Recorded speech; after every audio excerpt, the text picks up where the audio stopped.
Kaique, como sempre, colaborando conosco, né? Aliás, eu não sei o que seria do programa sem o apoio do Kaique, sempre ali atento.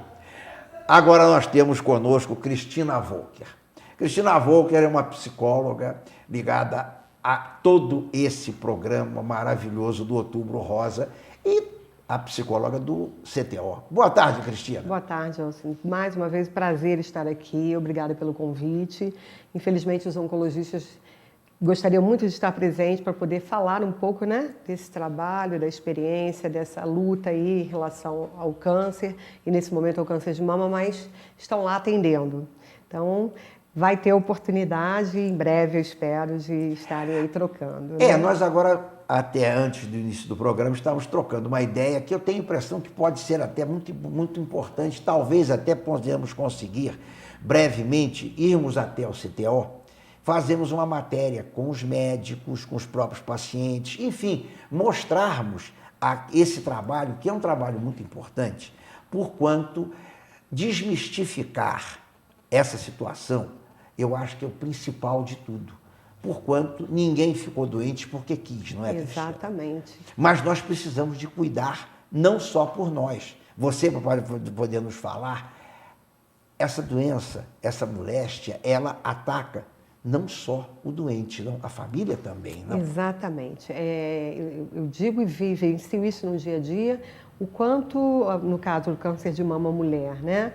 Mas seja o câncer em geral, a família adoece junto.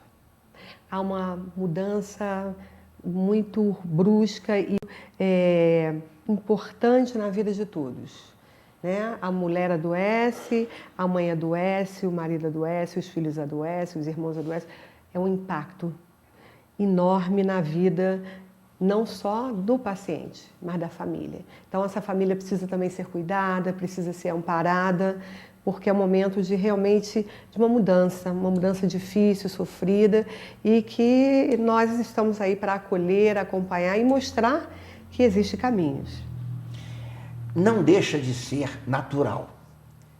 Não é o fim do mundo. Mas, Cristina, não deve ser fácil, né? Eu vivenciei isso esse ano, em casa, na família. Realmente, eu te diria o seguinte, a Thelma, minha esposa, ainda não se recuperou. Não foi com ela, foi com a filha. Mas ela não se recuperou ainda de toda essa problemática que se passou, que se vivenciou. E, graças a Deus, com bastante suporte medicinal, com médicos, apesar de não serem aqui de Petrópolis, mas os médicos de Cuiabá têm, inclusive, uma situação muito boa de saúde em Cuiabá.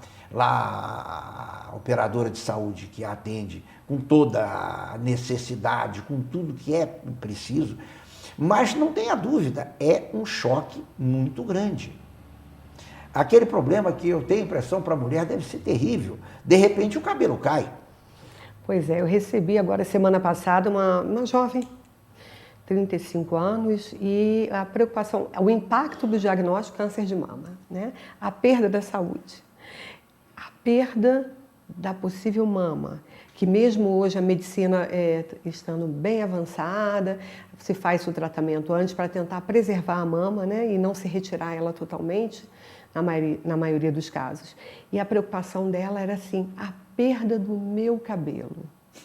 E abriu a boca a chorar, porque há uma mutilação em todos os sentidos para ela, né? É o impacto de estar com câncer, é o impacto de ver sem a possibilidade de ver sem a mama ou com a mama diferente do que era. E esse tratamento que acarreta também, temporariamente, mas acarreta a mudança do corpo dela, da autoimagem. Então, são muitas mudanças ao mesmo tempo. E você, como pai, sabe exatamente o que é esse adoecer, né? Sim, não tenha dúvida. Você recebe um impacto. De um modo geral, você precisa se demonstrar preparado. Não, isso não é nada, isso é uma coisa normal, mas você pode dizer que é normal. Contudo, intimamente, você sabe que não é. Intimamente, muitas das vezes, vem aquela pergunta, Deus, por que eu? Por que ela? Qual a razão? Sim, há razões, tudo isso. Quando se diz que a dor, de um modo geral, é um caminho para o amor. A dor, de um modo geral, nos mostra uma possibilidade de nós nos recuperarmos, de nós entendermos por que estamos passando. Mas, como eu costumo dizer muito isso, é muito fácil, Cristina, eu dizer para você que você tem que entender isso, Cristina. Agora, eu entender é um pouco mais difícil. Na casa do vizinho do lado, é uma coisa assim que a gente discursa. É a casa do vizinho, né? A gente discursa muito bem, você fala, no caso nosso, por exemplo, espiritualmente, você fala de André Luiz, de Joana de Andes, você fala daqueles ícones que falam de tudo isso maravilhosamente bem. Mas na nossa casa é um pouco mais difícil, né? Eu sempre digo o seguinte, a pessoa é que sabe, a família é que sabe o que ela está vivendo. Nós, enquanto profissionais da saúde, tentamos nos aproximar e acompanhamos esse processo. Mas a dor é da pessoa. E esse mecanismo, né? Existe um mecanismo de defesa, né? Que é a revolta ou a raiva, é a negação, né? Passa-se por esse processo, né? E é um processo saudável desde que a pessoa continue e se trate, né? No momento que ela, por exemplo, nega a doença e não aceita tratar, aí já não é um mecanismo saudável. E a própria família também entra nesse mecanismo. Por que a minha filha? Por que ela está passando por isso? Qual a razão? O que ela fez? Fiz de errado? O que eu fiz de errado? Exatamente. E uma das coisas que hoje se fala muito também, até eu tenho procurado entender um pouco mais dessa doença, é que o estresse, a raiva, enfim, todo esse momento que nós convivemos tem contribuído muito para esse agravamento. As doenças as psíquicas, elas atrapalham muito as doenças físicas. Você concorda, Cristina? Sim. Uma das coisas que nós vemos discutindo, vim agora de um congresso franco-brasileiro de oncologia, o qual fizemos a 5ª jornada brasileira de psicologia oncológica, franco-brasileira. E uma das discussões é o seguinte, é muito preocupante e muito a responsabilidade de você dizer que o faz a doença. Isso não tem provas. Mas sabemos que ele contribui principalmente depois que a doença vem. Se você não equilibra o teu emocional e tem personalidade, é um estudo que nós estamos fazendo agora de tipo de personalidade para desenvolver determinadas doenças, né? Essa é uma das discussões que esse ano nós abrimos, agora em outubro. E o pós a doença, né? O quanto, até para o enfrentamento do tratamento, você enfrentar, ter a resiliência para continuar a sua vida com qualidade, esse emocional, ele precisa ser muito cuidado, né? O que eu vejo das pacientes de câncer de mama, elas dizem assim, tem o antes, o durante e o depois. E aprendendo através da dor. Que bom que a maioria está vendo isso, né? Você mesmo faz aquele trabalho maravilhoso do realizar, não é isso? Que vocês já estiveram aqui conosco, entende? Criando novamente uma autoestima, que todos nós precisamos dela. É verdade. Ressignificando a sua vida, né? A partir da doença. Porque, inclusive, eu tenho acompanhado muito de perto esse tipo de trabalho, que é o trabalho psicológico, é o trabalho de você atender aquele que sofre, em qualquer tipo de situação. O sofrimento, ele traduz várias coisas, ele traduz revolta, ele traduz aceitação, ele traduz negação. E o psicólogo, ele é de uma fundamental importância, porque você consegue trabalhar aquele íntimo que ele tem, que não deve ser fácil, né, Cristina? Essa escuta diferenciada, ela é importante. E respeitar o momento do indivíduo, né? Agora, realmente é uma carga, né? Sim. Eu digo, outra discussão que nós tivemos foi assim, né? É cuidar do outro. Mas quem cuida desse cuidador? Verdade. Precisamos ficar atentos até para podermos realmente sermos facilitadores desse processo. Porque esse indivíduo vem com toda a sua história. Ele não vem só com a doença, ele vem ele por inteiro. Então, ele já vem com as dores da própria processo de vida. E esse estar doente é uma carga muito maior, porque ele reflete, vem a culpa, o que ele deixou de fazer, o que ele não fez, o que ele fez que poderia ter sido diferente. Então, o psicólogo, nesse momento, mostra que, né, o que ele pôde fazer, ele fez. Mas ele ainda pode fazer e pode fazer diferente do que ele fez, não importa. É uma das coisas que a gente até fala muito, é a história de você dar o conforto às pessoas. Às vezes, não é você dar dinheiro, você dar uma cesta básica, você dar a tua orelha para ouvir aquela pessoa.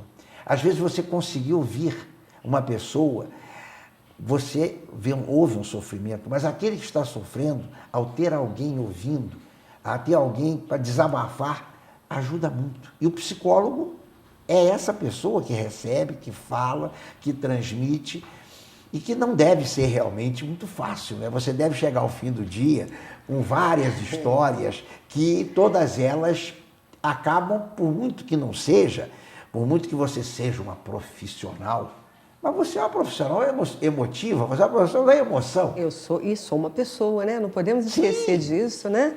Porque às vezes se coloca ou tem uma visão um pouco equivocada do psicólogo, né? Como se ele tivesse que dar conta de tudo, né? Como se ele tivesse indiferente a quem está à sua frente. Ao contrário, nós desenvolvemos vínculo. Eu digo que uma coisa é você vincular com o paciente, a outra coisa é você se misturar com ele. Então, essa tensão nossa conosco mesmo, ela é fundamental para que essa mistura não ocorra, que você esteja sensível na compaixão, acompanhando junto, mas não se misturando. A carga é pesada, há uma troca de energia e que nós precisamos estar sempre nos olhando. Porque o final do dia, meu amigo, não é fácil, é sair dali e querer assim, um banho, relaxar. O que eu falo para os meus pacientes, eu procuro hoje, através dele, exercer na minha vida. Viver cada momento como único e desenvolver o prazer nas pequenas coisas. Porque senão fica muito difícil acordar e começar tudo de novo. Talvez a felicidade ela seja momentânea e ela seja feita por nós mesmos. Nós somos os responsáveis quando nós temos aquele cuidado em ver as pequenas coisas. Há coisas tão pequenas que são tão agradáveis. Uma criança, o teu cachorro, a tua família ali, aquela coisa, você vê as árvores. Nós temos subido, a natureza, todo dia a gente quando sobe o Morém, ali a Marciano de Magalhães, ali a minha rua, nós temos 4 ou 5 árvores ali, rosas, mas até nós brincamos ainda ontem, puxa vida, é comemoração do Outubro Rosa, aquela árvore maravilhosa, aquele chão coalhado de pétalas. Gente, não custa nada, custa o prazer de nós vermos. Exatamente. Entende? Então, muitas vezes nós queremos muito, coisas muito grandes, é uma Porsche, é uma Ferrari, entende? Quando nós tivermos, às vezes, uma bicicleta e a possibilidade de pedalar e de andar num lugar agradável, talvez seja até mais gostoso, não? É verdade. E a partir desse adoecer, né, muitas das minhas pacientes percebem isso e eu aprendo todo dia com elas, sabe, Alcindo? Cada um que eu aprendo e tento exercitar isso. Muitas me dizem hoje assim, depois que passaram pelo processo, pela psicoterapia, doutora, hoje eu não falo por quê, mas para que eu adoeci, né? E me tornei diferente, melhor comigo mesma, começo a ver detalhes que antes eu não me dava conta, há coisas pequenas que eu me estressava à toa e agora não, agora eu digo, para que isso? Às vezes aquela mulher extremamente cuidadosa, não bota isso aqui, não põe aquilo ali, não suja, não arrasta, não faz. Gente, nós temos uma cadeira em casa, nós temos um copo, é para usar, é para vivenciarmos aquilo. Né? Desfrutar. Exato.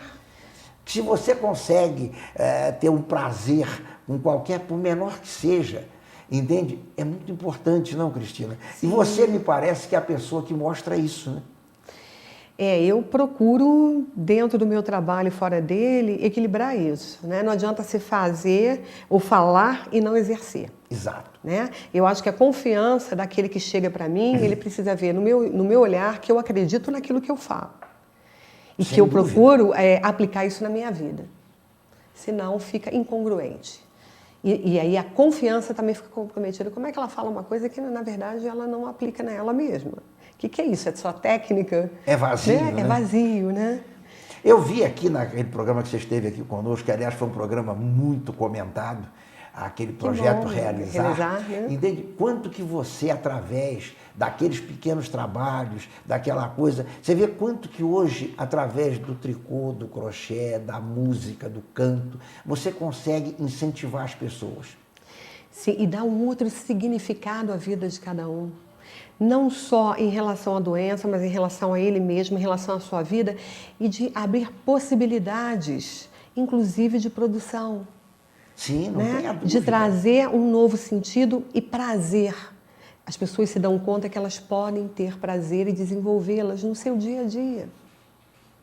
É você conseguir fazer dentro da tua casa, dentro do teu meio, alguma coisa que apareça. A gente brinca muito isso com a história das palestras. Quantas vezes surgem assuntos, vamos fazer uma palestra e tal, e as pessoas dizem, não, palestra não e tal. E a gente procura, de um modo geral, sempre ajudar a que a pessoa consiga, porque ter possibilidade de falar diretamente em público, às vezes é mais difícil para as pessoas, se bem que não é difícil, o principal é ter a coragem de começar. Sim. Entendeu? Depois que você começa, é como muita gente diz aqui, eu tenho pessoas maravilhosas que eu gostaria de trazer aqui, que me dizem, na frente da câmera não. Sim, tem algumas pessoas que têm... câmera, eu digo, gente, não morde. Não morde, é verdade, entende? E você vê isso, e aí você consegue, através disso, a pessoa crescer a sua autoestima. A pessoa te mostra, eu fiz isso. Autoconfiança, né? Exato. Mesmo.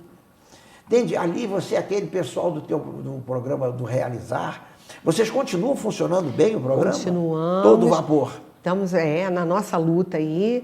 Agora com o brechó continua lá às terças de manhã, às quintas e quarta-feira. E estamos lá convidando para vocês irem conhecer esse brechó e conhecer os cursos que continuam. Vamos fazer uma parada que os professores precisam também de umas férias, né? Dar uma respirada, Isso, né? mas é o período de dezembro, retorna em março, com todas as atividades aí, e estamos abertos para novos cursos.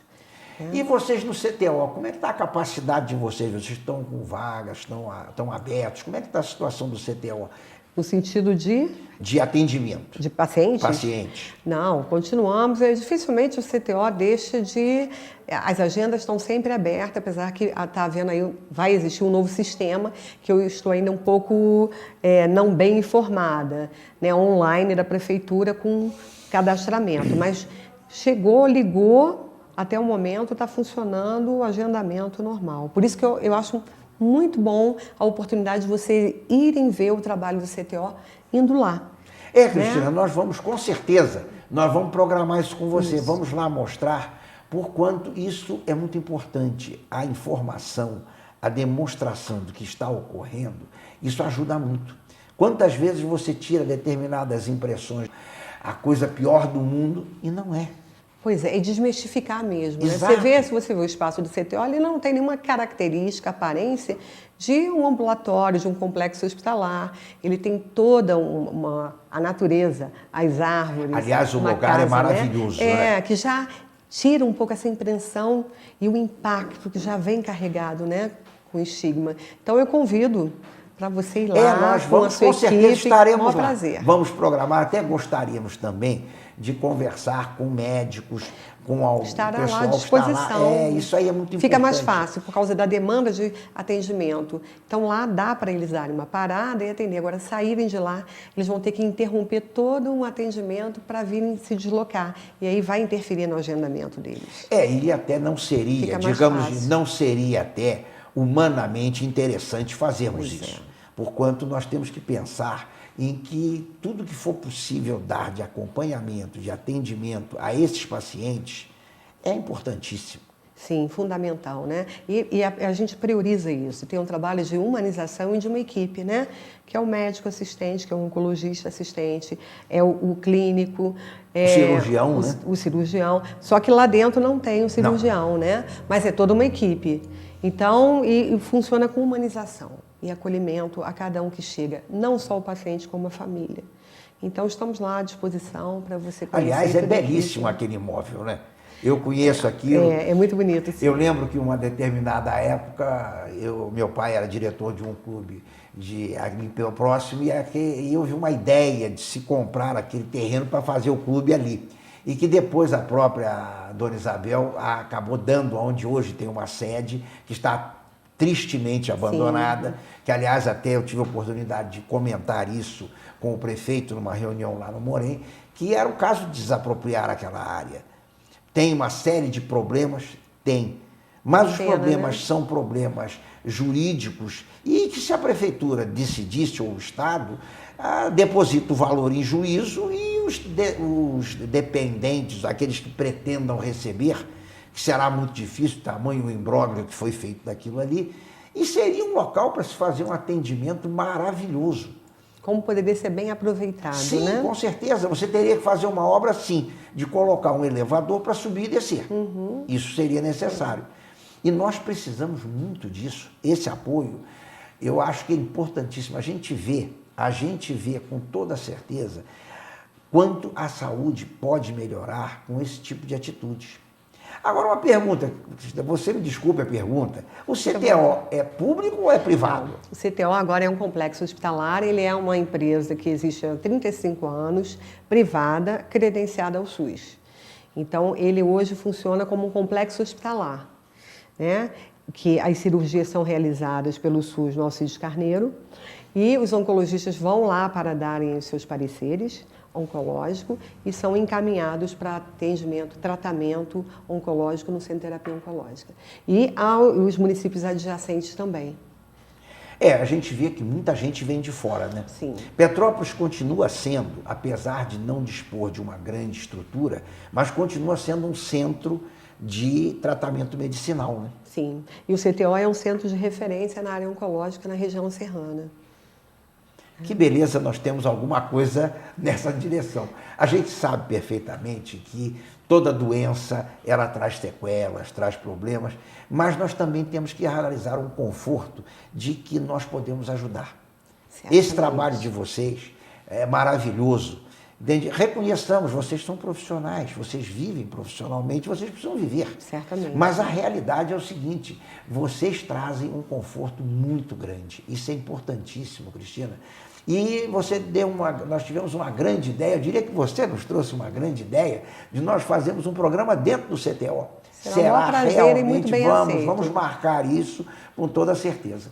Cristina, meu querido Kaique, como sempre, já está me mostrando lá, hoje ele é o meu contra-regras, que nós estamos sobre a hora. Eu te agradeço imensamente, um prazer enorme e estamos à disposição para suas despedidas. Olha, eu que agradeço mais uma vez, né? Estar aqui é sempre um grande prazer e quero dizer que o CTO e eu como psicóloga acreditamos muito no que fazemos e estamos aqui sempre com o nosso coração, procurando dar o melhor dentro das nossas possibilidades a todos os pacientes e a todas as pessoas que nos procuram. E, certamente, com humanização e amor, nós acreditamos naquilo que nós realizamos. Tá? Perfeito, você foi brilhante nesse teu final. E nosso grande mestre Jesus, o que nos ensinou? Amai-vos uns aos outros como a nós mesmos. Então essa é a nossa mensagem de encerramento, lembrando aos nossos queridos telespectadores que quinta-feira às 22 horas estaremos reprisando esse maravilhoso programa de hoje e parabéns a esses realizadores desse maravilhoso Outubro Rosa e com certeza nós vamos tentar ainda esta semana irmos lá no CTO. Boa tarde, meus queridos telespectadores, muito obrigado por mais essa oportunidade na casa de vocês e se Deus assim o permitir, até o próximo programa, que será com a minha presença no dia 10, dia 2 estaremos em Belém do Pará, na reunião dos oficiais da Reserva do Exército. Muito obrigado, boa tarde.